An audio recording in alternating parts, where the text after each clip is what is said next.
성도 여러분 안녕하십니까? 2023년 9월 5일 화요 새벽 말씀 함께 나누겠습니다. 함께 나누실 하나님 말씀은 열왕기상 2장 1절에서 12절입니다. 본문은 다윗이 솔로몬에게 남긴 유언의 말씀입니다. 본문을 통해서 성도는 담대하며 하나님 말씀에 온전히 순종해야 함과 우리 안에 시기와 질투와 개인적인 원한을 제거해야 함에 대해서 묵상하겠습니다. 첫째 묵상할 내용은 담대하며 하나님 말씀에 온전히 순종해야 한다는 것입니다. 본문 1절과 2절에 보시면 다윗이 죽을 날이 임박함에 그의 아들 솔로몬에게 명령하여 이르되 내가 이제 세상 모든 사람이 가는 길로 가게 되었노니 너는 힘써 대장부가 되고 라고 하였습니다.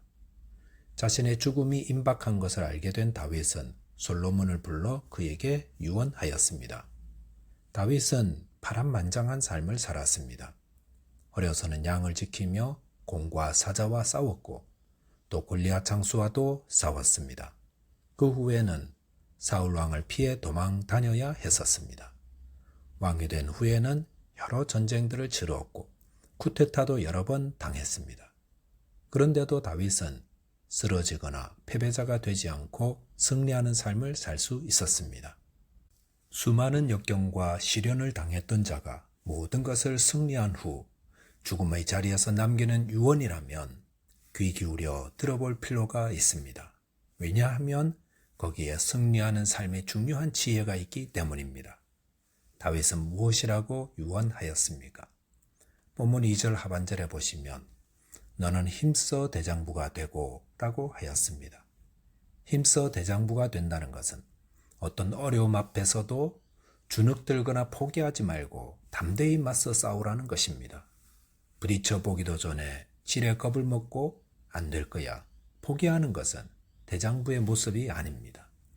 성도는 힘써 대장부가 되어야 합니다.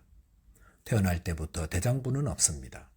성도는 대장부답게 행하기 위해서 힘써 노력해야 합니다. 빌립보서 4장 13절 말씀에 내게 능력 주시는 자 안에서 내가 모든 것을 할 수 있느니라 라고 하였습니다. 이 말씀을 붙들고 대장부처럼 행하면 하나님이 함께 하십니다.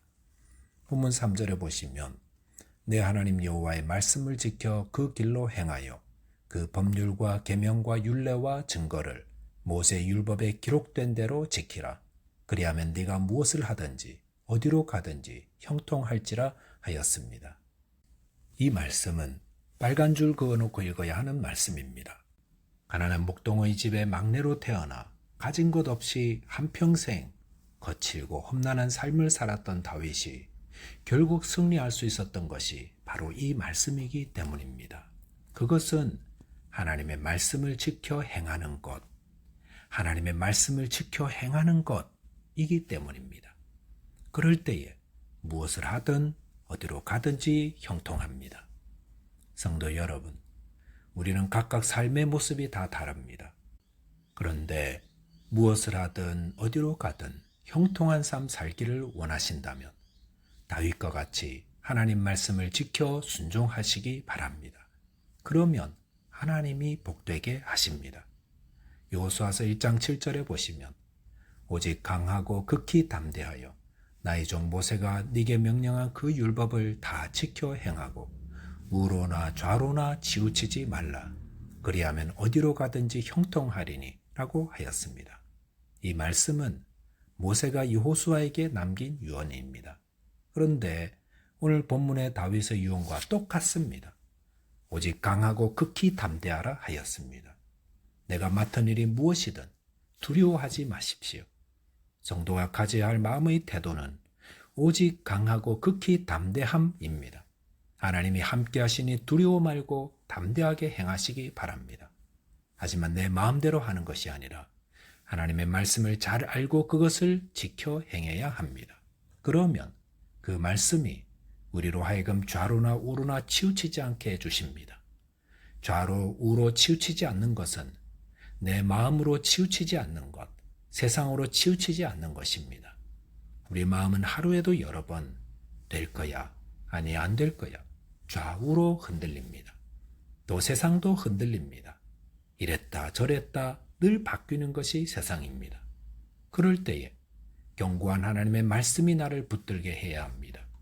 본문 4절에 보시면 그 말씀을 진실히 행하라 했습니다. 흉내만 내지 말고 정말로 진실히 말씀에 순종하면 하나님이 허락하신 형통함을 누리게 될 것입니다. 두 번째로 묵상할 말씀은 육신의 일을 버리고 성령의 도움을 구해야 한다는 것입니다. 본문 5절에 보시면 수르야의 아들 요압이 내게 행한 일, 곧 이스라엘 군대 두 사령관 넬의 아들 아브넬과 예델의 아들 아마사에게 행한 일을 네가 알거니와 그가 그들을 죽여 태평시대에 전쟁의 피를 흘리고 전쟁의 피를 자기 허리에 띵띠와 발에 신은 신에 묻혔으니라고 하였습니다. 다윗은 솔로몬에게 요압에 대한 처벌을 명하였습니다. 요압은 다윗의 군대 장관이었지만 태평시대에 피를 흘린 죄를 지은 자였습니다. 그는 사울의 아들 이스보셋의 군대 장관이었던 아브넬이 평화를 위해 다윗을 만나러 왔을 때에 사적인 원한으로 그를 죽였습니다. 군인이 전쟁에서 적장을 죽이는 것은 공을 세우는 것이지만 평화회담을 마치고 돌아가는 적장을 죽이는 것은 살인죄입니다.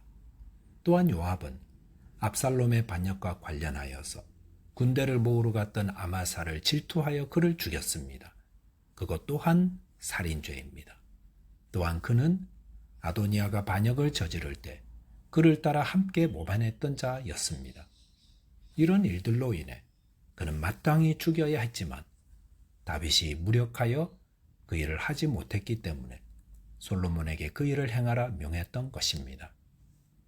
본문 7절에 보시면 마땅히 길르앗 바르실레의 아들들에게 은총을 베풀어 그들이 내 상에서 먹는 자 중에 참여하게 하라.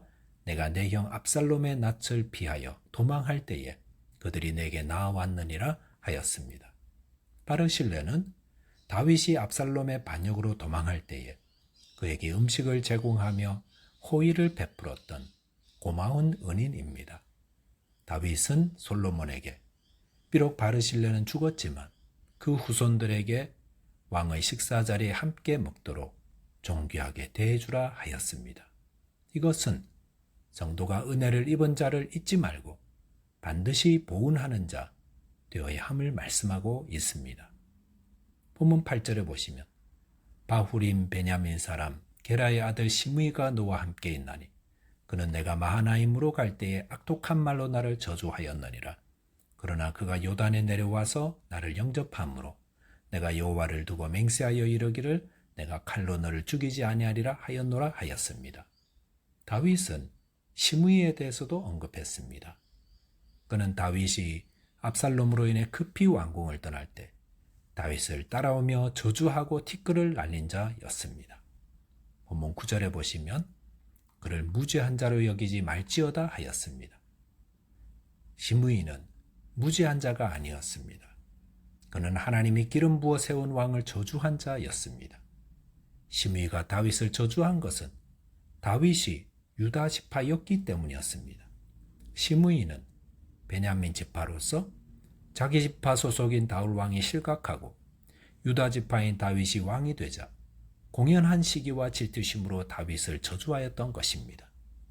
다윗은 왜 유언으로 이런 자들에 대한 처단을 명하는 것입니까? 그것은 개인적인 원한과 감정이라기보다 그의 아들 솔로몬이 시작하는 나라가 견고히 세워지려면 이런 과거에 그릇된 것들을 제거해야 하기 때문이었습니다.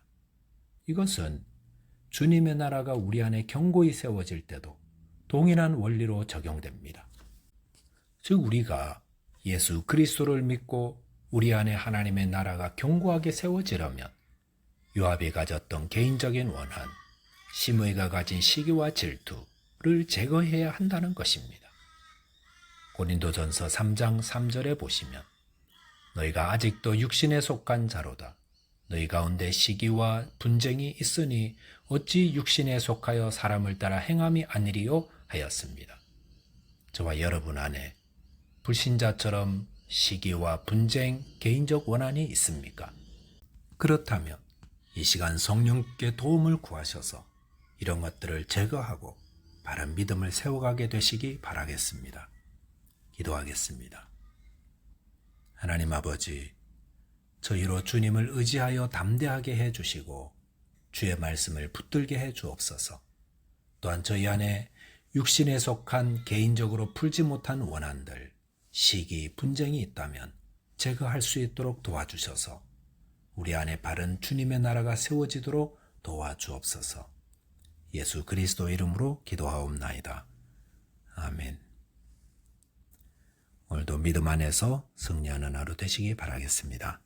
감사합니다.